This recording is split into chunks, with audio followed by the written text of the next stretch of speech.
Di lereng hutan lebat bernama Alas Bundar, tersembunyi sebuah desa kecil yang tenang, namun menyimpan aura misterius desa Tegal Arom. Penduduknya hidup bersahaja, menjunjung tinggi adat dan tradisi leluhur. Setiap bulan Suro, desa ini rutin menggelar pertunjukan reok Ponorogo di alun-alun desa. Pertunjukan ini bukan sekadar hiburan, melainkan bagian dari ritual tolak bala dan penghormatan terhadap roh penjaga desa. Tahun ini, atmosfernya terasa berbeda sejak pagi hari. Langit mendung meskipun tak hujan. Saat dadak merak topeng besar ikonik reok dinaikkan oleh sang warok, tiba-tiba angin yang sejak tadi semilir mendadak lenyap. Daun-daun diam tak bergoyang, dan suara alam terhenti. Penonton, yang biasanya bersorak, kini hanya diam, terpaku seolah terhipnotis. Mata mereka tertuju pada penari utama yang tiba-tiba terhuyung, lalu ambruk di tengah panggung.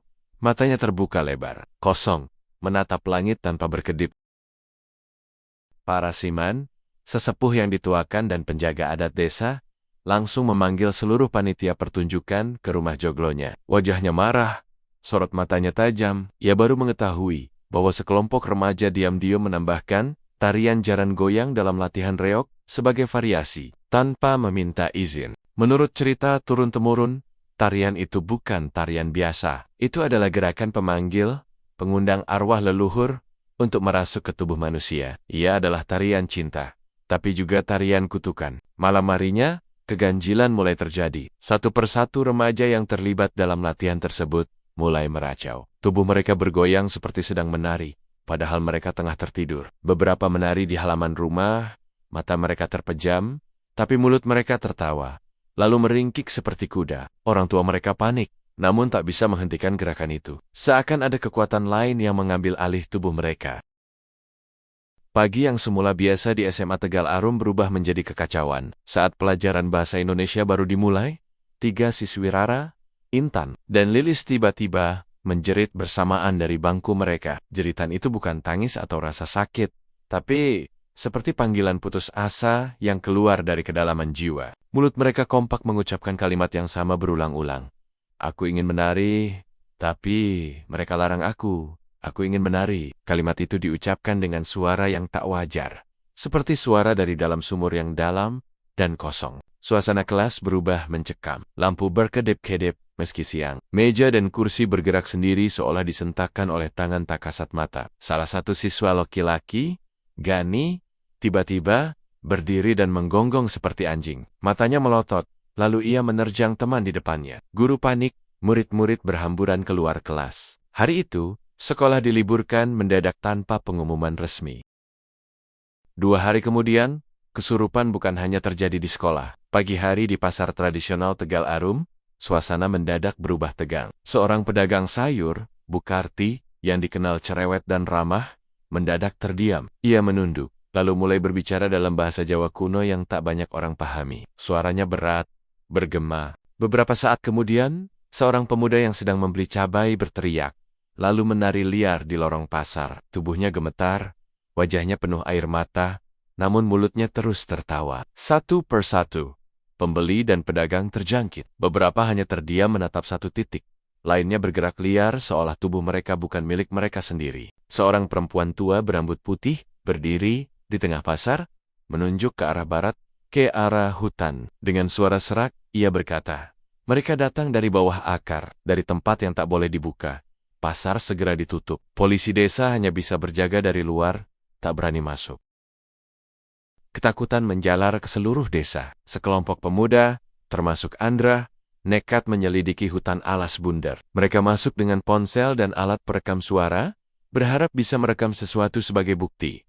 Hutan terasa tak wajar, udara lebih dingin dari biasanya. Pepohonan seolah memperhatikan mereka. Di tengah hutan, mereka mendengar suara gamelan. Samar, seolah dari jauh, tapi tak pernah jelas asalnya. Di tanah, mereka menemukan jejak kaki kuda, tapi tidak ada satupun kuda yang hilang dari desa. Jejak itu berputar piuter, mengelilingi pohon beringin yang besar, lalu menghilang di balik akar. Andra mencoba merekam suara gamelan itu, tapi saat rekaman diputar ulang, hanya terdengar suara erangan dan tangisan anak kecil yang memanggil-manggil. Ibu, ibu, aku mau menari. Andra menghilang semalaman. Ia ditemukan keesokan harinya, duduk di pinggir jalan desa, dengan wajah pucat dan bibir membiru. Sejak itu, ia tak pernah bicara lagi. Situasi semakin genting. Kepala desa memutuskan mengadakan rapat darurat di balai desa. Penduduk memenuhi ruangan dengan wajah tegang. Dua tokoh yang jarang bertemu dalam satu tempat diundang malam itu, Mbah Turmuji, dukun sepuh dari Gunung Kendil, dan Pastor Daniel, pendeta Katolik dari kota terdekat. Perdebatan pun terjadi. Mbah Turmuji mengatakan, energi tanah telah terganggu. Sesuatu yang lama dikubur telah terusik. Pastor Daniel, meski skeptis, merasakan aura aneh sejak memasuki desa. Akhirnya, keduanya sepakat bahwa yang terjadi bukan hanya kesurupan biasa. Ini adalah gejolak arwah lama yang mencari panggungnya kembali. Mbah Turmuji berkata, kalian membangunkan tarian yang ditanam bersama mayat prajurit reok. Tarian itu dikutuk agar tidak pernah dimainkan lagi.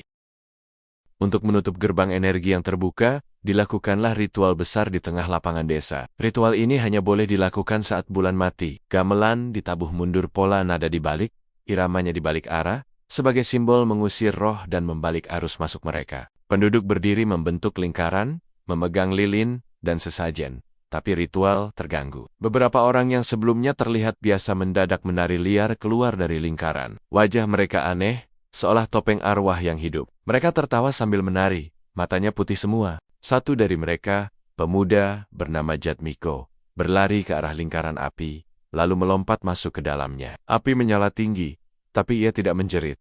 Ia hanya tertawa, lalu pingsan dalam posisi membungkuk, seperti wayang yang baru saja selesai pentas.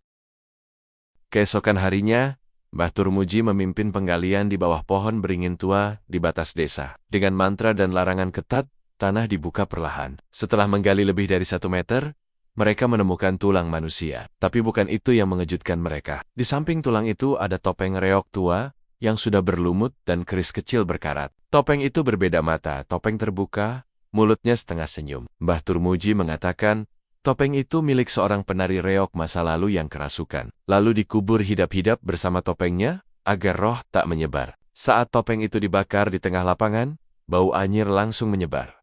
Angin kencang berhembus. Dari tanah yang terbuka, terdengar suara tangis perempuan. Kembalikan panggungku, kembalikan tarianku. Selama ini, kepala sekolah Pak Darno selalu menertawakan kejadian kesurupan.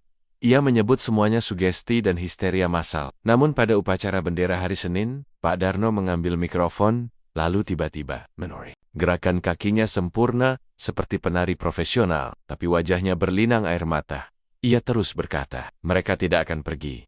Kalian sudah buka panggungnya. Mereka akan tetap menari. Anak-anak ketakutan. Guru-guru membeku. Tubuh Pak Darno akhirnya berhenti menegang, membatu seperti patung. Ia jatuh ke tanah dan tak bergerak lagi. Ia masih hidup, tapi matanya tak pernah fokus lagi. Setelah semua ritual, desa mulai tenang. Tak ada lagi jeritan, tak ada lagi kesurupan. Warga mulai beraktivitas seperti biasa. Namun, malam Jumat Kliwon selalu menyisakan kejanggalan. Lilin di pendopo padam sendiri. Beberapa warga mengaku mendengar suara gamelan dari arah hutan. Satu rekaman CCTV sekolah memperlihatkan sesuatu yang menggugah bulu kuduk. Saat malam sunyi, di depan panggung reok sekolah yang kosong, tampak sesosok bayangan hitam duduk bersila. Ia tidak bergerak, hanya menatap lurus ke arah kamera. Di sampingnya, samar-samar, topeng tua reok yang sudah dibakar tampak utuh kembali. Tariannya belum selesai. Panggung belum benar-benar ditutup. Jangan lupa subscribe, like, komen channel ini ya, untuk mendengar kisah-kisah mistis lainnya.